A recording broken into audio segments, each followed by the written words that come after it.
نحمده ونصلي على رسوله الكريم اما بعد۔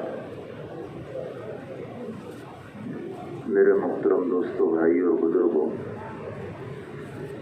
ہم سب یہاں جو جمع ہوئے ہیں وہ یعنی ویسے نہیں جمع ہوئے ہیں جیسے ایک روٹین کے مطابق انسان جو ہے وہ چلو جمعرات آ گئی شب جمعہ کے لیے چل پڑے۔ نہیں میرے محترم دوستو، ہم سب جو یہاں پر آئے ہیں وہ دنیا کی سب سے قیمتی چیز کو حاصل کرنے آئے ہیں۔ دنیا کی سب سے قیمتی چیز کیا ہے؟ وہ اللہ کی ذات ہے۔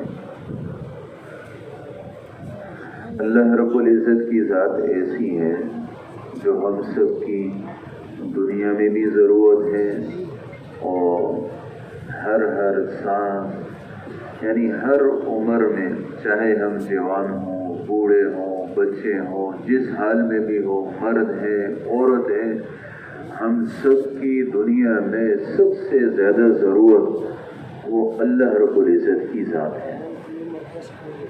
اور پھر میرے محترم دوستو، موت کے بعد قبر میں بھی ہمیں اللہ کی ضرورت ہے اور حشر میں بھی ہمیں اللہ رب العزت کی ضرورت ہے، اور اس کے بعد جنت کے اندر داخلہ، جہنم سے بچنا، اس میں بھی ہمیں اللہ کی ضرورت ہے۔ آپ خود سوچیں، ہم میں سے اگر کسی سے تھوڑی سی حاجت ہوتی ہے، یعنی مثال کے طور اس کے پاس کوئی تھوڑا سا عہدہ ہے اور ہمیں امید ہوتی ہے کہ اس سے مجھے کچھ فائدہ ملے گا، تو اس کے کتنے آگے پیچھے ہوتے ہیں، اس کا اکرام بھی کرتے ہیں، سب کچھ کرتے ہیں۔ کس بات کے لیے؟ کہ اس سے میرا تعلق بن جائے۔ کیوں تعلق بن جائے؟ اس لیے کہ اس سے میرے مسائل حل ہونے ہیں۔ اب میرے محترم دوستو، سوچنے کی بات یہ ہے کہ اللہ کی ذات ایسی ہے جو ایسے نہیں ہے کہ بس دنیا میں ہمیں اللہ کی ضرورت ہے، یا ایسا ہے کہ ہمارے کوئی ایک دو مسئلے اللہ سے اٹکے ہوئے ہیں۔ نہیں، ہمارا تو سب کچھ ہی اللہ سے اٹکا ہوا ہے۔ اللہ کے بنانے سے بنے گا اور اللہ کے بگاڑنے سے بگڑ جائے گا۔ قل اللہم مالک الملک تؤتی الملک من تشاء وتنزع الملک ممن تشاء وتعز من تشاء وتذل من تشاء بیدک الخیر۔ اللہ کے ہاتھ میں ہے، اللہ کے ہاتھ میں ہے بادشاہت کا دینا بھی اور بادشاہت کا چھین لینا بھی۔ مال کا دینا بھی اللہ کے ہاتھ میں ہے اور مال کا لے لینا بھی اللہ کے ہاتھ میں ہے۔ عزت اللہ جسے چاہتے ہیں اسے عزت دیتے ہیں اور جس سے چاہتے ہیں اسے چھین لیتے ہیں۔ بڑے عزت والے ذلیل ہوتے دیکھے اور ذلیل لوگ اس کو عزت کی بلندیوں پر چڑھتے دیکھا۔ اللہ کی طرف سے عزت آتی ہے، اللہ کی طرف سے ذلت آتی ہے۔ ہوا اضحک و ابکا، وہی ذات ہے انسان کو ہنساتی بھی ہے۔ کیا مطلب؟ خوشی کا حال لے آتی ہے اور رلاتی بھی ہے، یعنی غم کا حال بھی اللہ کی طرف سے آتا ہے۔ والقدر خیرہ وشرہ من اللہ تعالی، ہر قسم کی تقدیر اللہ کی طرف سے ہے۔ اگر ہم سب کا یہ یقین بن جائے کہ میرا سب کچھ میرے اللہ کے ساتھ جڑا ہوا ہے، تو پھر میرے محترم دوستو، جس طریقے سے ہم اللہ کے ساتھ تعلق کے لیے بے چین ہیں، ایسے نہ ہوتے۔ یعنی ایسے نہیں ہوتا، بلکہ ہمارے دل میں ہر حال میں یہ فکر ہوتی کہ میرے رب سے کیسے تعلق بنے گا۔ اس کے لیے بے چین ہوتے، اس کے لیے سوچتے، اس کے لیے مشورے کرتے، یعنی اسی طلب میں رہتے۔ اور اللہ رب العزت نے قرآن پاک کے اندر یعنی مختلف انبیاء ان کے واقعات بیان کیے، ان کے حالات بیان کیے۔ ایوب علیہ السلام پر بیماری آئی، اللہ کی طرف متوجہ ہوئے تو اللہ نے کیا فرمایا؟ فَاسْتَجَبْنَا لَهُ فَكَشَفْنَا مَا بِهِ مِنْ ضُرٍّ۔ اللہ نے دعا قبول کی اور وہ جو تکلیف ہے، وہ جو بیماری ہے، وہ دور کر دی۔ اچھا، اسی طریقے سے یونس علیہ السلام مچھلی کے پیٹ میں، ایک طرف مچھلی کا پیٹ، اس کا اندھیرا، ایک طرف وہ رات کا اندھیرا، اور تیسرا سمندر کی گہرائیوں کا اندھیرا۔ یعنی اتنے اندھیروں کے اندر بھی جب یہ اللہ کو پکار رہے ہیں، اللہ ان کی بات بھی سن رہے ہیں۔ کیا مطلب؟ انسان ہر طرف سے مایوس ہو جائے، ہر طرف سے انسان کو حالات گھیر لے اور کہیں راہ نجات نہ ہو، اللہ کی ذات ہے فنادا فی الظلمات لا الہ الا انت سبحانک انی کنت من الظالمین۔ اللہ بتاتے ہیں کہ بھئی کس طریقے سے اللہ سے مانگنا چاہیے۔ کیا کہا کہ اے اللہ تیرے علاوہ کوئی معبود نہیں اور تو ہر عیب سے پاک ہے۔ کیا مطلب؟ ہمارے اوپر جو پریشانیاں آتی ہیں، ہمارے اوپر جو حالات آتے ہیں، وہ ہماری اپنی ہی غلطیاں ہیں۔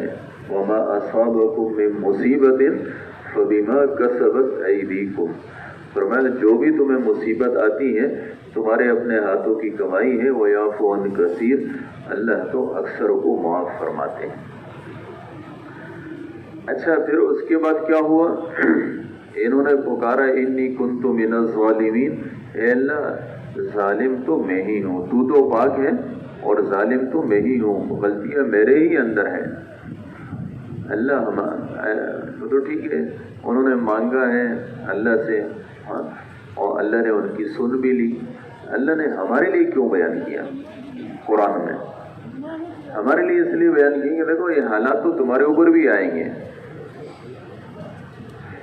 اور حالات کس لیے آ رہے ہیں؟ اللہ کے ساتھ انسان اور قریب ہو جائے، اللہ کی طرف متوجہ ہو جائے۔ اللہ فرماتے ہیں کہ اللہ نے ان کی دعاؤں کو قبول فرمایا۔ وَنَجَّيْنَاهُ مِنَ الْغَمِّ، ہم نے ان کو، اچھا آگے کیا فرمایا؟ فرمایا وَكَذَلِكَ نُنْجِي الْمُؤْمِنِينَ، ایسے نہیں ہے کہ یہ صرف ان کے ساتھ خاص ہے، بلکہ ہم ایسے ہی مومنین کو نجات دیتے رہیں گے، دیتے ہیں اور دیتے رہیں گے۔ تو اللہ ہمارے لیے یہ، اس لیے میرے محترم دوستو، ہم سب اس دنیا کے اندر ہے نا، اس دنیا کے اندر بھی ہمیں اپنے رب کی ضرورت ہے، اور ایک دن ایسے آنے والا ہے کہ ہم سب نے اس دنیا سے چلے جانا ہے اور ایک مرتبہ پھر اٹھنا ہے۔ یہ اسلام کا ایک عقیدہ ہے، اور اللہ رب العزت نے اس کو قرآن پاک میں ایک نہیں کئی مرتبہ بیان کیا، بلکہ بیان تو الگ بات ہے۔ قرآن پاک میں اللہ رب العزت نے 3 جگہوں پر حضور صلی اللہ علیہ وسلم کو حکم دیا کہ تم قسم کھا کے ان سے کہو، وَيَسْتَنْبِئُونَكَ أَحَقٌّ هُوَ، کہ وہ پوچھتے ہیں کہ یہ حق ہے، موت کے بعد پھر زندگی آئے گی؟ قُلْ إِي وَرَبِّي إِنَّهُ لَحَقٌّ، فرمایا تم کہو، حضور صلی اللہ علیہ وسلم کو حکم دیا جا رہا ہے کہ تم کہو اور قسم کھا کے کہو کہ یہ حق ہے۔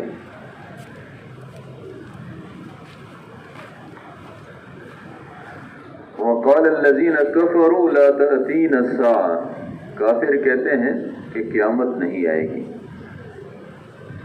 کیا؟ پھر فرمایا کہ کہو، اور پھر قسم کھا کے کہو۔ لَتَأْتِيَنَّكُمْ، لَتَأْتِيَنَّ یہ بھی جو ہے نا وہ تاکید والا صیغہ ہے، پھر اس کے اوپر ایک لام تاکید کا بھی لگایا اور اس کے ساتھ قسم کا بھی اضافہ کیا۔ کتنی تاکیدیں ہیں! تاکید در تاکید کیا کہ ضرور بضرور. کافر تو کہتے ہیں کہ قیامت نہیں آئے گی، فرمایا میرے رب کی قسم ضرور بضرور آئے گی. یہ جو کفار ہیں نا، یہ کہا کرتے تھے کہ یعنی ایسے کیسے ہوگا، اذا متنا وکنا ترابا وعظاما انا لمبعوثون. ہم جب مٹی میں مل جائیں گے اور گل جائیں گے، ہماری ہڈیاں بھی جو ہے الگ الگ ہو جائے گی، تو پھر ایسے کیسے ہوگا کہ انسان کو دوبارہ پیدا کیا جائے. اللہ نے کیا فرمایا؟ انہوں نے فرمایا ایسے نہیں کہ یہ ہڈیاں جمع کرنا یہ کوئی مشکل نہیں ہے، بلا قادرین علی ان نسوی بنانا. تمہاری جو ہڈیاں ہیں نا، یہ ہڈیاں تو الگ بات ہے، اس پر جو گوشت ہے وہ بھی ملے گا اور یہ ہڈیاں بھی ہوگی. پھر یہ جو انسان کی جو انگلیاں ہیں نا، اس کے اوپر جو ہے یہ نشان ہوتے ہیں پورے، ہے نا، اور یہ ہر آدمی کے الگ الگ ہوتے ہیں. اب آپ خود سوچیں، آدم علیہ السلام سے لے کر آخری انسان تک کتنے لوگ آئیں گے، اور ان سب کے یہ پورے الگ الگ. اور اللہ رب العزت اس پر قادر ہے کہ ان سب کی سب کو جس طریقے سے دنیا کے اندر یہ پورے دیے تھے، اسی طریقے سے آخرت میں سب کو اسی طریقے سے. اللہ ہے، وہ ہمارے ذہن سے بھی، یعنی ہمارے ذہن اس تک سوچ نہیں سکتے کہ اللہ رب العزت کتنی قدرت والی ذات ہے. اس اللہ نے ہم سب کو پیدا کیا، اور وہ اللہ ہم سب کے بن جائے، یہ ہم سب کی سب سے زیادہ ضرورت ہے اور سب سے اہم ضرورت ہے. جب تک انسان کا تعلق اپنے رب سے نہ بنے، اس وقت تک اس کو چین نہ آئے، سکون نہ آئے، پریشان ہو. اور اللہ سے تعلق کیسے بنے گا؟ ہے نا، اللہ سے تعلق بننا بہت آسان. کیسے؟ ایک تو اللہ نے یہ فرمایا ہے کہ فَاذْكُرُونِي أَذْكُرُكُمْ، تم مجھے یاد کرو اور میں تمہیں یاد کروں گا.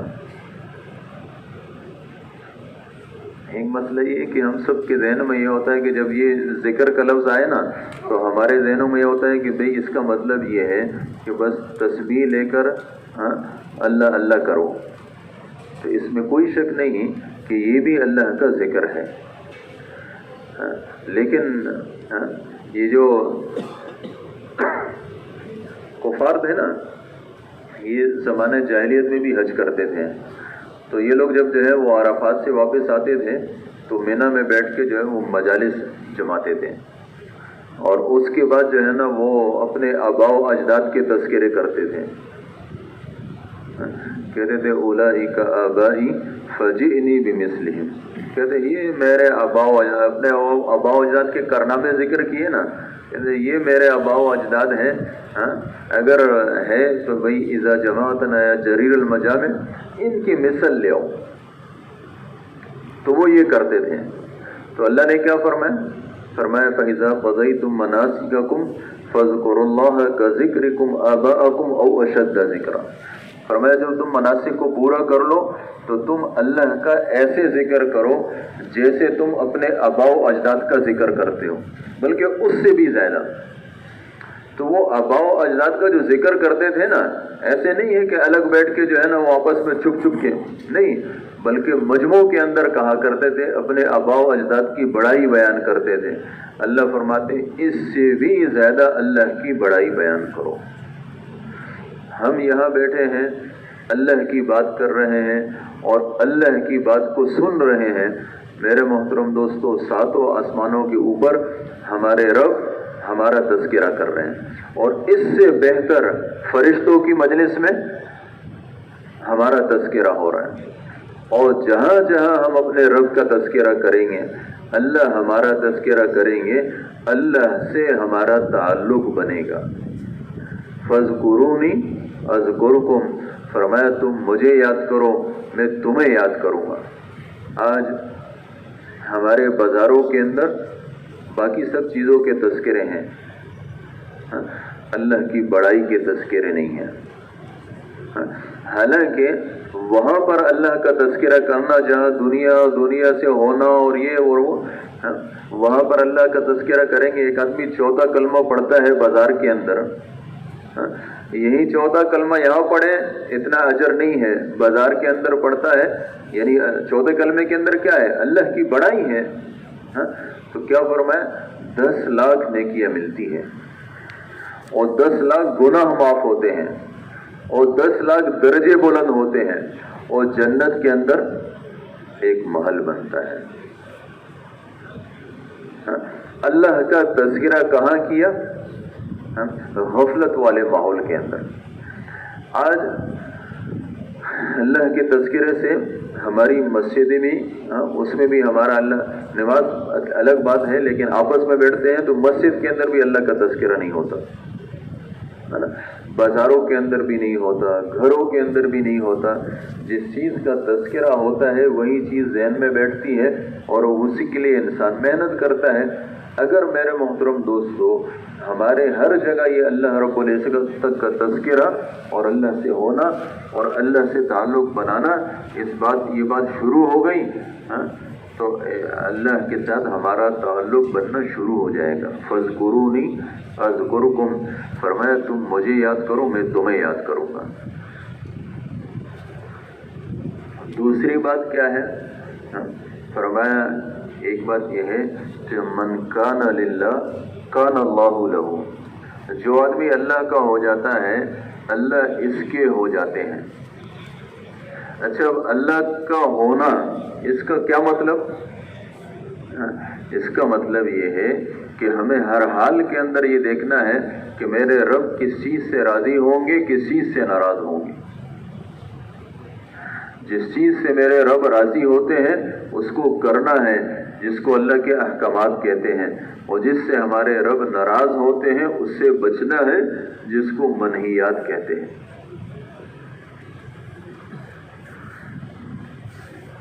اب اب دیکھیں نا، ایک چیز ایسی ہوگی جس کے اندر ہمیں اپنا فائدہ دکھائی دے گا، لیکن اللہ نے روکا ہے، اللہ نے روکا ہے، وہاں رکنا پڑے گا۔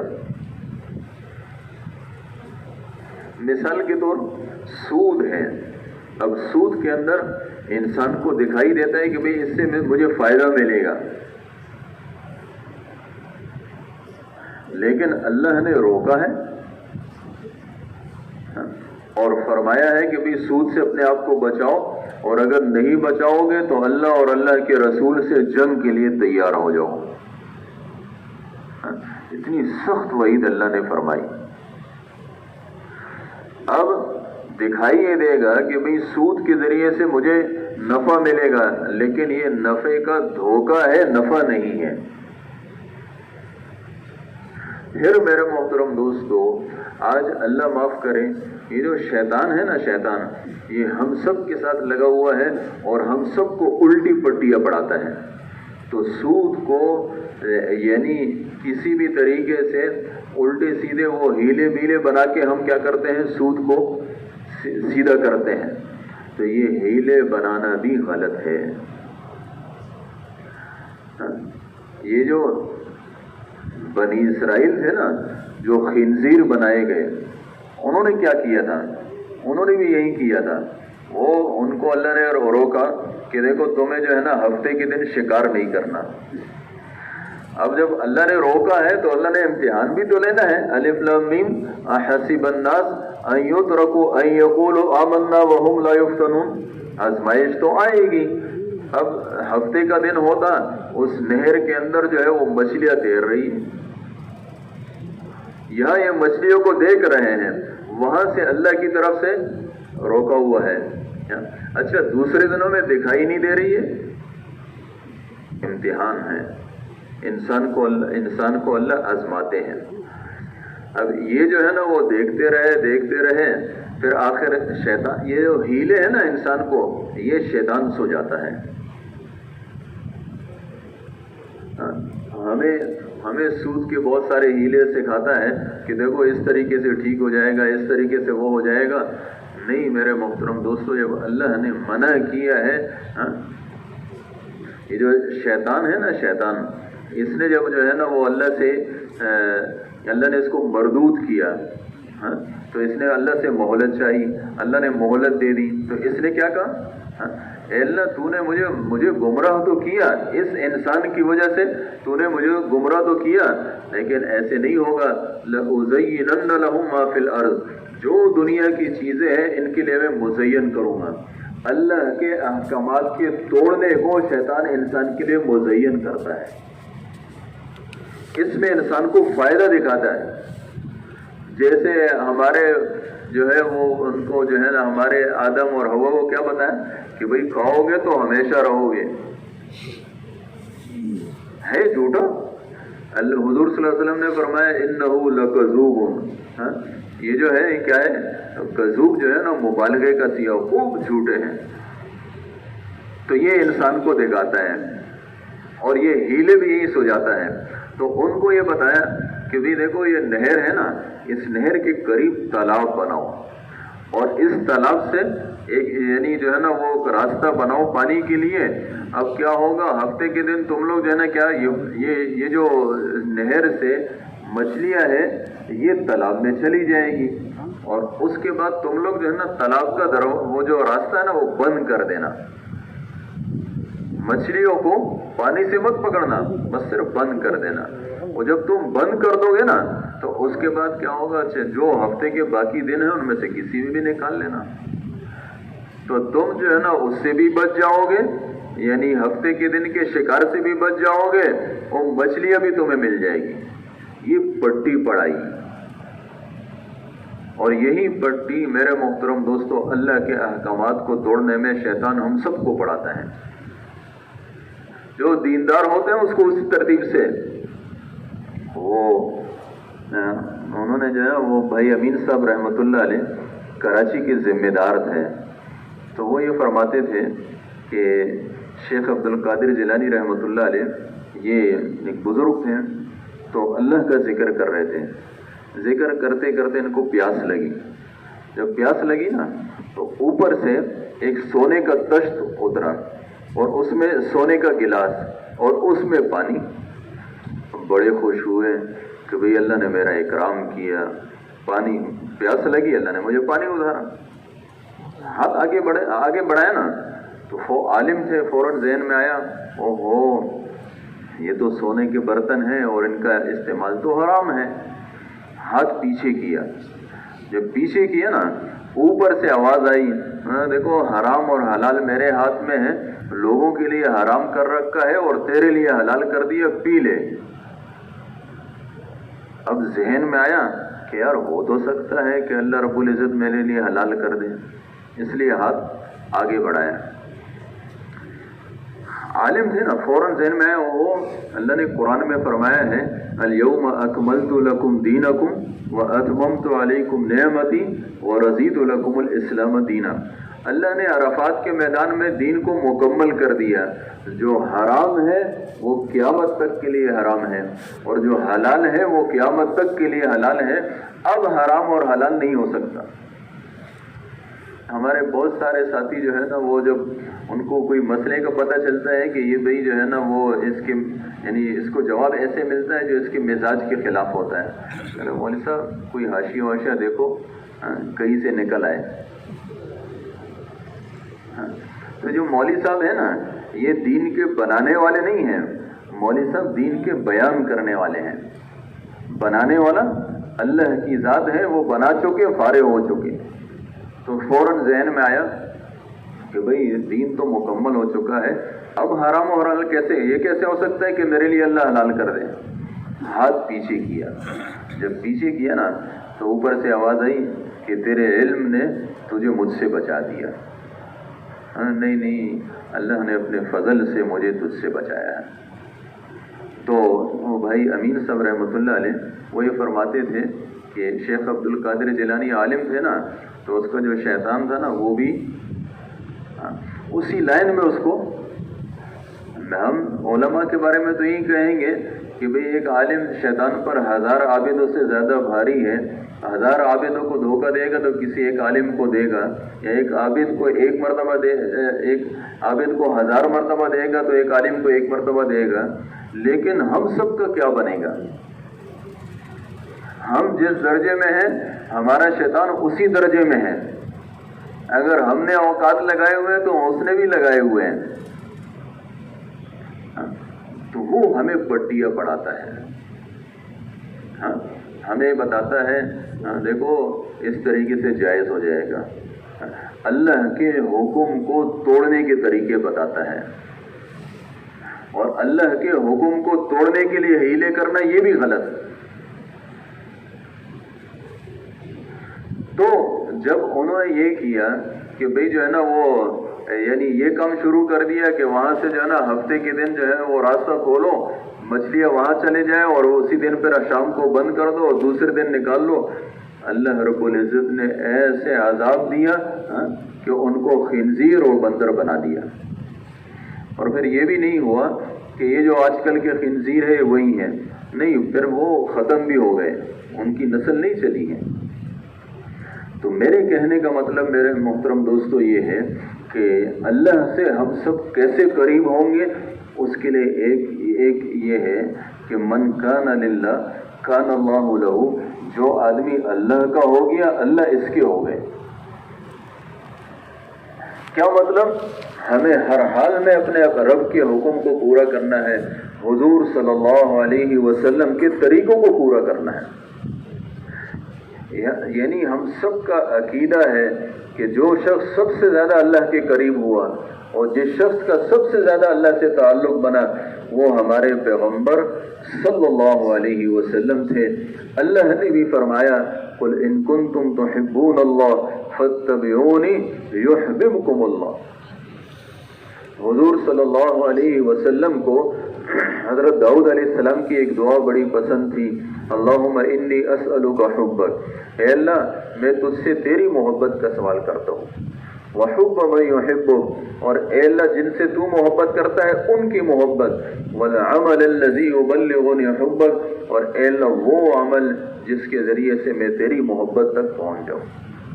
پھر فرمایا اللہم اجعل حبک احب الی من نفسی واہلی ومن الماء البارد. اے اللہ اپنی محبت کو میرے دل میں میری جان سے, میری اولاد سے, خوب گرمی کے اندر ٹھنڈے پانی سے بھی زیادہ محبوب بنا دے.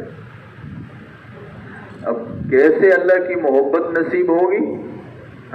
اس کے لیے ایک طریقہ یہ بھی ہے کہ ہم کیا کریں, حضور صلی اللہ علیہ وسلم کے طریقوں کو اپنا لیں. آپ صلی اللہ علیہ وسلم کی جو زندگی گزری ہے وہ سب سے کامیاب انسان کی زندگی گزری ہے. اللہ نے ہمارے لیے نمونہ بنایا, فرمایا لقد کان لکم فی رسول اللہ اسوۃ حسنہ. حضور صلی اللہ علیہ وسلم کی زندگی میں تمہارے لیے بہترین نمونہ ہے. اور آپ صلی اللہ دیکھیں نا, ایسے نہیں ہے کہ 1400 سال پہلے جو کچھ ہونا تھا وہ اللہ کو پتہ تھا اور ابھی جو کچھ ہو رہا ہے یہ اللہ کو پتہ نہیں تھا. نہیں, اللہ کو جیسے اللہ کو وہ پتہ تھا وہ ویسے ہی اللہ کو یہ بھی پتہ ہے, اور آگے جو کچھ ہوگا وہ بھی اللہ کو پتہ ہے. اب یہ جو ساری کی ساری زندگی ہے اس میں کیا کرنا ہے, اس کے لیے ہمارے پیغمبر صلی اللہ علیہ وسلم کی جو نمونہ ہے قیامت تک ہر انسان کے لیے نمونہ ہے, اس زمانے کے لیے بھی نمونہ ہے. ایسے نہیں ہے کہ حضور صلی اللہ علیہ وسلم وہ جی اس زمانے کے تھے اور یہ زمانہ کوئی اور ہے. نہیں میرے محترم دوستو, وہ زمانہ بھی ہمارے رب کے علم میں تھا, یہ زمانہ بھی ہمارے رب کے علم میں ہے. آگے جو زمانہ آنے والا ہے ہم سب کے علم میں نہیں ہے, ہمارے رب کے علم میں وہ بھی ہے. اس سب کے لیے ہمارے پیغمبر صلی اللہ علیہ وسلم نمونہ ہے, اس کے مطابق اپنی زندگی کو گزارنا. اس سے ہم اپنے رب کے قریب ہوں گے.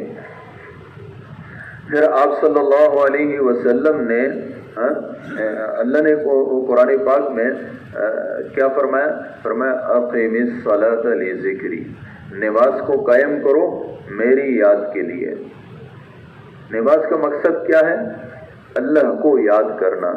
اللہ، اب آپ خود سوچیں، نماز ہے تو اس بات کے لیے کہ اس میں مجھے رب یاد ہو۔ اب ہم کیسی نماز پڑھتے ہیں؟ اس کے لیے بھائی ایک بات تو یہ ہے، اور یہ میں بار بار عرض کرتا ہوں کہ یہ جو نماز، اللہ نے ایک تو نماز کو اتنا آسان بنایا کہ یہ جو نماز کے اندر جو کچھ پڑھا جاتا ہے نا، وہ بار بار پڑھا جاتا ہے۔ مثال کے طور جو بھی رکوع ہے اس کے اندر سبحان ربی العظیم ہے، جو بھی سجدہ ہے اس کے اندر سبحان ربی الاعلیٰ ہے، جو بھی رکعت ہے اس کے اندر سورۃ فاتحہ ہے، تو جو بھی التحیات ہے اس کے اندر التحیات ایک ہی طرح کی ہے۔ یہ ہم سب اجمیوں پر اللہ کا بہت بڑا احسان ہوا، یعنی اللہ نے آسان بنایا، اس کا ترجمہ آدمی سیکھ لے، پھر سوچے کہ میں کیا کر رہا ہوں۔ اب سبحان ربی الاعلیٰ کیا فرمایا؟ انسان کے اللہ کے قریب سب سے زیادہ سجدے کی حالت میں ہوتا ہے، رحمان کے قدموں پر سجدہ کرتا ہے۔ کیسی عجیب بات ہے، کہتا تو یہی ہے سبحان ربی الاعلیٰ، اے اللہ تو میرا سب سے برتر رب ہر عیب سے پاک ہے۔ اس سجدے پر کیا ہوگا؟ اس سجدے پر اللہ کی ذات ملے گی۔ اللہ ان لوگوں کے ساتھ ہے، اللہ ان لوگوں کے ساتھ ہے جو سجدے میں اللہ کی تسبیح کرتے ہیں۔ تو اب ہم سجدہ کریں، ہمیں پتہ تو ہو کہ ہم نے اپنے رب کو کیا کہا۔ اب خود سوچیں کیسے عجیب سی بات ہے، وہ اللہ یعنی ہمیں اس کی لمحے لمحے میں ضرورت ہے، اور اس اللہ کو ہماری ایک کسی چیز میں بھی اللہ کو ہماری کوئی حاجت نہیں ہے۔ ہمارا سب کچھ اللہ سے اٹکا ہوا ہے، اللہ کا کچھ بھی ہم سے نہیں اٹکا ہوا ہے۔ وہ اللہ ہم کہتے ہیں الحمدللہ رب العالمین، کہ بھئی تمام تعریفیں کس کے لیے ہے؟ اللہ کے لیے ہے جو رب العالمین ہے۔ اللہ جواب دیتے ہیں۔ کتنی بڑی بات ہے کہ ہمارا رب ہمیں جواب دے۔ کبھی سوچا میں نے الحمدللہ رب العالمین کہا تو اللہ نے مجھے جواب دیا؟ پھر ایک الحمدللہ نہیں، الرحمن الرحیم پر بھی اللہ جواب دے رہے ہیں، مالک یوم الدین پر بھی اللہ جواب دے رہے ہیں، مجدنی عبدی، میرے بندے نے میری بزرگی بیان کی۔ ہم کہتے ہیں اللہ ہماری تصدیق کرتے ہیں، بھئی بندے نے یوں کیا، بندے نے میری خوبی بیان کی۔ پھر آدمی کہتا ہے ایاک نعبد و ایاک نستعین، اے اللہ ہم صرف تیری ہی عبادت کرتے ہیں اور صرف تجھ سے ہی مدد مانگتے ہیں۔ نماز میں ہم یہ کہتے ہیں کہ اللہ ہم صرف تیری ہی عبادت کرتے ہیں اور صرف تجھ سے ہی مانگتے ہیں، اور جب مسئلے اٹکتے ہیں تو پتہ نہیں کہاں کہاں جاتے ہیں۔ اس کی وجہ کیا ہے؟ اس کی وجہ ہے کہ ہمیں نماز میں پتہ ہی نہیں کہ ہم نے کیا کہا، ایاک نعبد و ایاک نستعین کیا مطلب؟ اس لیے اس کو سیکھنا چاہیے۔ اللہ اس کا بھی جواب دیتے ہیں کہ یہ میرے اور میرے بندے کے درمیان ہے۔ اور جب آدمی کہتا ہے اہدنا الصراط المستقیم، اے اللہ سیدھے راستے کی ہدایت عطا فرما، اے اللہ سیدھا راستہ بتا، تو اللہ فرماتے ہیں کہ بھئی یہ ھذا لعبدی ولعبدی ما سأل، فرمائے میرے بندے کے لیے ہے اور میرے بندے نے جو سوال کیا اس کو وہ مل گیا۔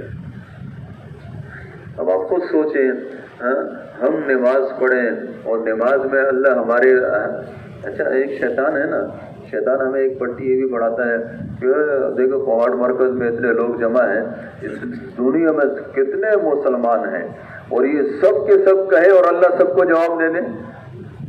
وہ عربی کا ایک مقولہ ہے المرء یقیس علی نفسی، کہ آدمی اپنے اوپر قیاس کرتا ہے۔ ایک آدمی ہے نا، ایک سے بات کر سکتا ہے، ایک ٹائم میں دو بھی نہیں سن سکتا، تو یہ کہتا ہے اللہ بھی ایسے ہوں گے۔ نہیں میرے محترم دوستو، اللہ تو اللہ ہے، ساری کی ساری دنیا کے لوگ ایک ہی ٹائم پر بول رہے ہیں اور اپنی اپنی بولیوں میں بول رہے ہیں، اس کو بھی اللہ سمجھتے ہیں، اس کو بھی اللہ سنتے ہیں۔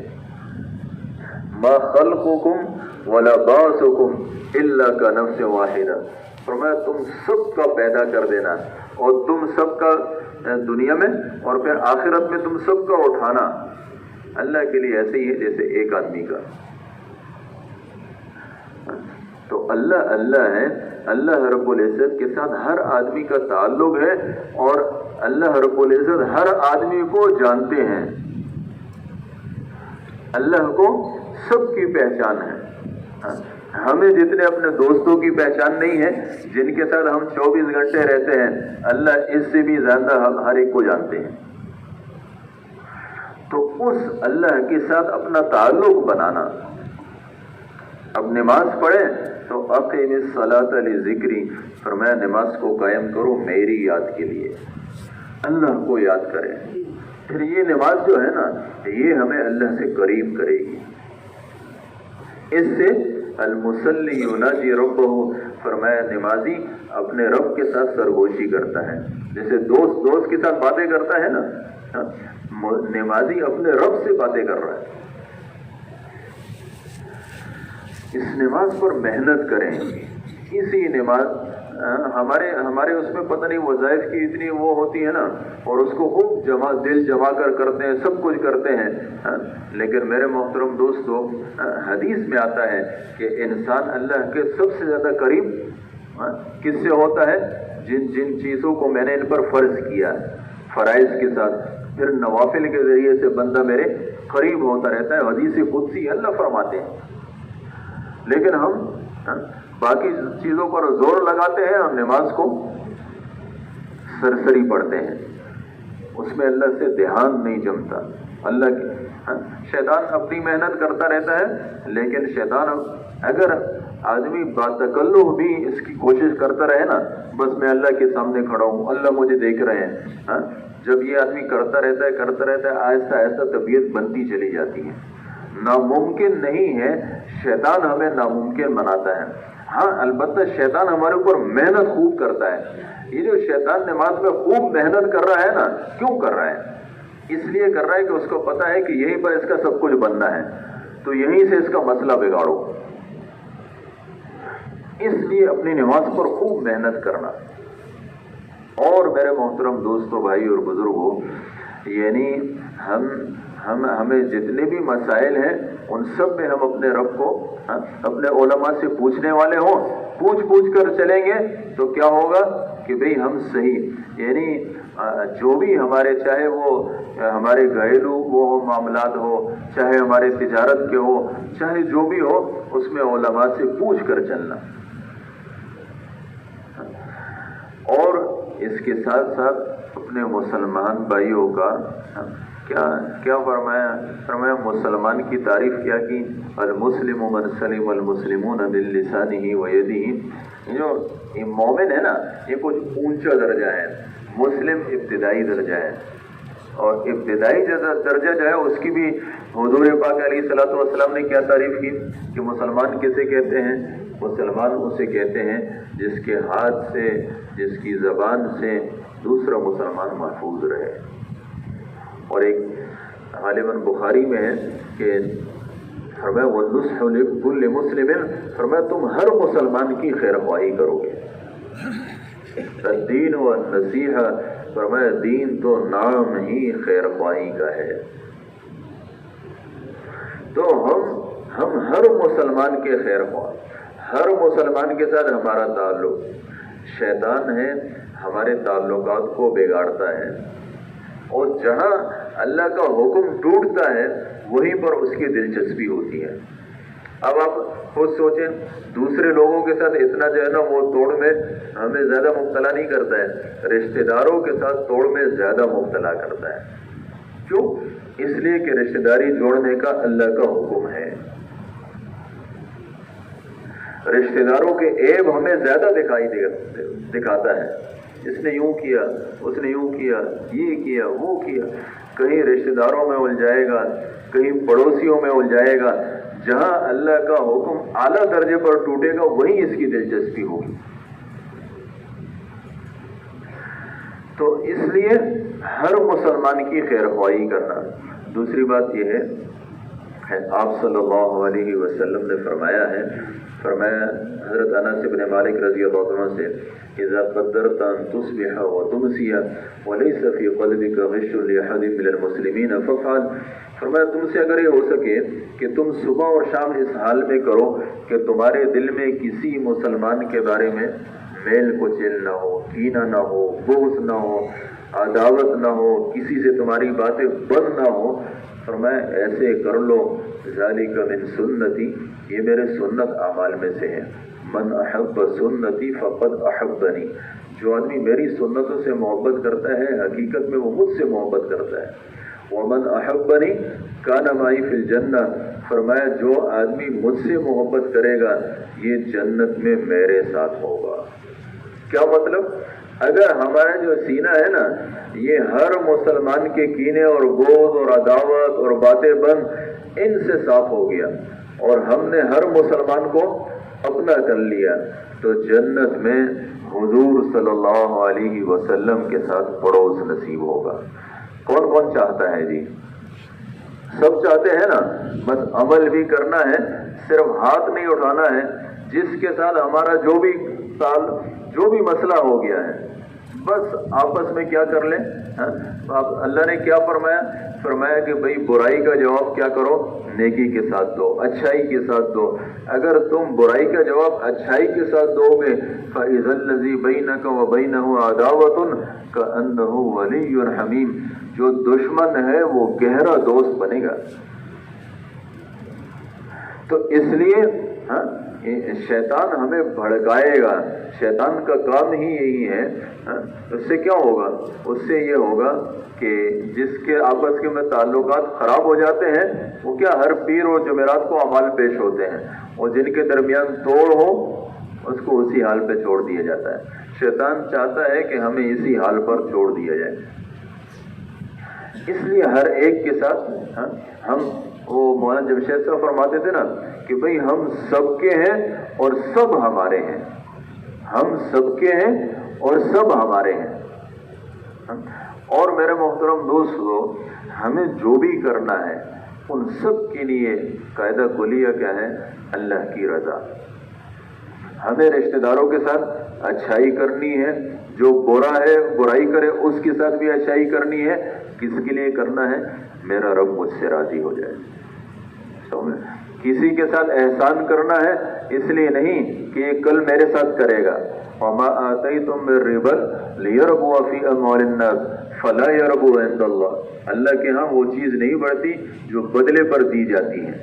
وَمَا آتَيْتُم مِّن زَكَاةٍ تُرِيدُونَ وَجْهَ اللَّهِ فَأُولَٰئِكَ هُمُ الْمُضْعِفُونَ، فرمایا جو تم اس لیے دیتے ہو کہ اس سے اللہ کی رضا مقصود ہوتی ہے، یہی چیزیں بڑھتی ہیں۔ تو وجہ عمل کا پہچاننا، وجہ عمل، میں نے یہ کام کیوں کیا؟ ہر نیک کام اس لیے، برا کام تو کرنا ہی نہیں ہے نا، اور جو نیک کام کرنا ہے وہ کس لیے کرنا ہے؟ میرا رب مجھ سے راضی ہو جائے۔ اب اس کا ایک فائدہ یہ ہوگا کہ آپ نے کیا اللہ کے لیے، وہ جو دوسرا ہے اس کو بھی جواب میں آپ کے ساتھ اچھائی کرنی چاہیے۔ هل جزاء الاحسان الا الاحسان، احسان کا بدلہ احسان ہی ہے، لیکن اگر اس نے آپ کے ساتھ اچھائی نہیں بھی کی تو آپ کے دل کو ٹھیس نہیں پہنچے گی، اس لیے کہ میں نے اپنے رب کے لیے کیا تھا اور رب کے ہاں میرا اجر ثابت ہو چکا۔ اور میرے محترم دوستو، انسان اگر یہ چاہتا ہے کہ یعنی یہ جو نیکیاں ہے یہ زندگی میں آئے اور برائیاں زندگی سے نکلے، یعنی دین زندگی میں آئے، اس کے لیے طریقہ اللہ کے راستے کا خروج ہے، اللہ کے راستے میں نکلنا ہے۔ اللہ رب العزت نے ہم سب پر، خاص طور پر اس امت پر بہت سارے احسانات فرمائے ہیں۔ اس میں سے ایک بہت بڑا احسان اللہ نے یہ بھی فرمایا کہ اللہ نے حضور صلی اللہ علیہ وسلم کو آخری پیغمبر تو بنایا، پیغمبری کو اللہ نے ختم کیا، لیکن وہ پیغمبروں والی محنت اللہ نے ختم نہیں کی۔ وہ اللہ نے ختم تو دوسری بات ہے، وہ اللہ نے عام کر دی۔ کتنا بڑا احسان کیا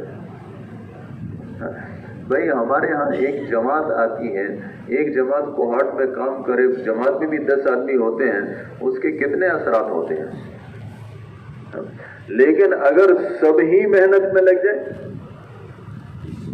تو اللہ نے اس امت کے ہر فرد کو اللہ نے دعوت والی محنت عطا فرمائی. اللہ سے جوڑنے کے لیے کیا ہے کہ بھئی تمہیں اللہ کے دین کی محنت کرنی پڑے گی, اللہ کے راستے میں نکلنا پڑے گا. فرمایا قل هذه سبیلی ادعو الی اللہ علی بصیرۃ انا ومن اتبعنی. فرمایا ان سے کہو دیکھو میرا یہ راستہ ہے. راستہ کسے کہتے ہیں؟ راستہ اسے کہتے ہیں جس پر چل کر انسان منزل تک پہنچا کرتا ہے. ہم یہاں سے باہر نکل جائیں نا, یہاں سے پنڈی روڈ ہے نا, تو پنڈی روڈ کو پنڈی روڈ کیوں کہتے ہیں؟ اس لیے کہتے ہیں جو اس پر چلے گا وہ پنڈی تک پہنچ جائے گا. وہ جو بنو روڈ ہے نا اس کو بنو روڈ اس لیے کہتے ہیں کہ جو اس پہ چلے گا وہ بنو تک پہنچے گا. پشاور روڈ کو پشاور روڈ اس لیے کہتے ہیں کہ جو اس پہ چلے گا وہ پشاور پہنچے گا. ہنگو روڈ اس لیے کہ جو اس پہ چلے گا وہ ہنگو تک پہنچے گا. راستہ اسے کہتے ہیں جس پر چل کر انسان منزل تک پہنچا کرتا ہے. اللہ نے تبلیغ والی محنت کو راستہ کیوں فرمایا؟ اس لیے کہ جو اس پہ چلے گا وہ منزل تک پہنچ جائے گا. یہ جو برفانی علاقے ہوتے ہیں نا جس کے اندر برف پڑتی ہے, کبھی کبھی اتنی زیادہ برف پڑ جاتی ہے کہ سارے کے سارے راستے بند ہو جاتے ہیں, انسان کو پتہ بھی نہیں چلتا کہ بھئی کیسے جاؤں. اب اس میں کیا ہوتا ہے, ایک راستہ شناس ہوتا ہے جو راستوں کو اچھی طریقے سے جانتا ہے. یہ چلتا ہے, اس کے قدموں کے نشان بنتے ہیں اور چلتے چلتے یہ منزل تک پہنچ جاتا ہے. یہ جو پیچھے والے ہوتے ہیں نا وہ کیا کرتے ہیں, جہاں اس نے دایا قدم رکھا ہوتا ہے وہاں دایا رکھتے ہیں, جہاں بایاں رکھا ہوتا ہے وہاں بایاں رکھتے ہیں. چلتے چلتے جیسے راستہ شناس منزل تک پہنچتا ہے یہ پیچھے والے بھی پہنچ جاتے ہیں. اللہ نے حضور صلی اللہ علیہ وسلم کو آخری پیغمبر بنایا اور اللہ تک پہنچنے کے جتنے راستے تھے ان سب کو بند کیا. وَمَن يَبْتَغِ غَيْرَ الْإِسْلَامِ دِينًا فَلَن يُقْبَلَ مِنْهُ. اور اس کے بعد حضور صلی اللہ علیہ وسلم ایک راستہ شناس تھے, چلے قدموں کے نشان بنے اور چلتے چلتے منزل تک پہنچ گئے, اللہ تک پہنچ گئے, جنت تک پہنچ گئے. یہ جتنے صحابہ تھے نا یہ سارے کے سارے صحابہ حضور صلی اللہ علیہ وسلم نے جس راستے کو اختیار کیا اس پر چلے, وہ بھی وہی پہنچے جہاں ہمارے پیغمبر پہنچے. اور ہم سب کو کیا بتایا کہ ما انا علیہ و اصحابی, جس راستے کو میں نے اختیار کیا, جس راستے کو میرے صحابہ نے اختیار کیا, ہذہ سبیلی ادعو الی اللہ. دیکھو میرا یہ راستہ ہے اور میرے ماننے والے کو بھی یہ راستہ ہے کہ میں اللہ کے دین کی دعوت دیتا ہوں. اگر تم بھی اسی پر چلو گے جس پر میں چلا ہوں, میرے صحابہ چلے ہیں, تو تم بھی وہی پہنچو گے جہاں میں پہنچا ہوں اور میرے صحابہ. اور اگر تم نے دوسرے راستے اختیار کیے تو پھر وہاں نہیں پہنچ سکتے. اس لیے میرے محترم دوستو, ہر دیکھیں انا ومن اتبعنی, اس کے اندر ہر امتی شامل ہے. جس نے 4 مہینے لگائے کہ نہیں لگائے, ہر آدمی کے ذمے ہے 4 مہینے لگائے, اس محنت کو اپنی زندگی کا مقصد بنائے. تو اس کے لیے میرے محترم دوستو, وہ ساتھی جنہوں نے اب تک 4 مہینے نہیں لگائے وہ اپنی جگہ پر کھڑے ہو جائیں کہ بھئی میں تیار ہوں. اللہ رب العزت, ہم تیار ہوں گے, اللہ رب العزت ہمارے لیے نقد فرمائے جی. نقد کل سے جانا ہوگا, کل سے نقد جو تیار ہے نا یہ کھڑے ہو جائیں جی. اللہ حضرات کو جزائے خیر عطا فرمائے, ہمت فرمائے. بھائی کھڑے ہیں, اگر پھر بیٹھ گئے تو پھر ایسی بات نہیں ہے.